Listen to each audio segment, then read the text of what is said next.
Okay, so I've got a report here, or a set of guidelines from the US Food and Drug Administration that says you should limit residual DNA for continuous non-tumomatic cells to less than 10 nanograms a dose. So that's a guideline that I've been able to find. Now, in TGA FOI 3390-11, there were 67 particles greater than 10 microns in that particular batch or dose. That's about 1,000 times bigger than what the FDA recommended. Do you know what those 67 particles were?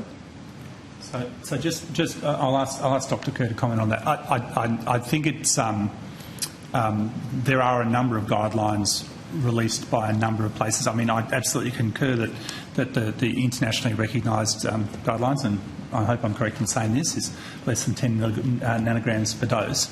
It is actually sometimes quite hard for us to respond to specific questions, and there have been a number of documents that have been cited that we don't have, and so it can sometimes be challenging. Well, let's just go to the TG. This is your document. Yeah, but I think Dr. Kerr can respond. I've just got a bit to say to that. So we have actually responded to that question before in SQ24 000188.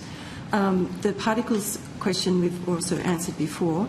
The particles in that particular document are not DNA, and we've responded to that question before. So the particles... So what are they? That's my question.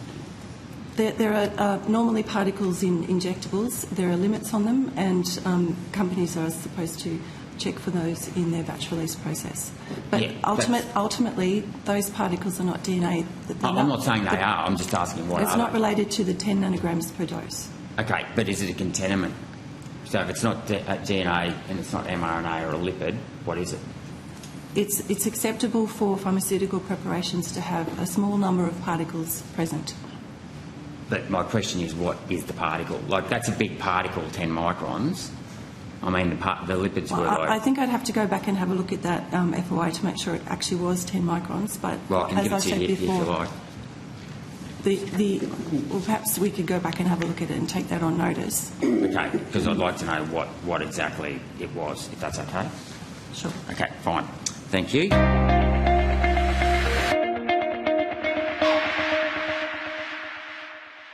Authorised G. Rennick People First Chermside.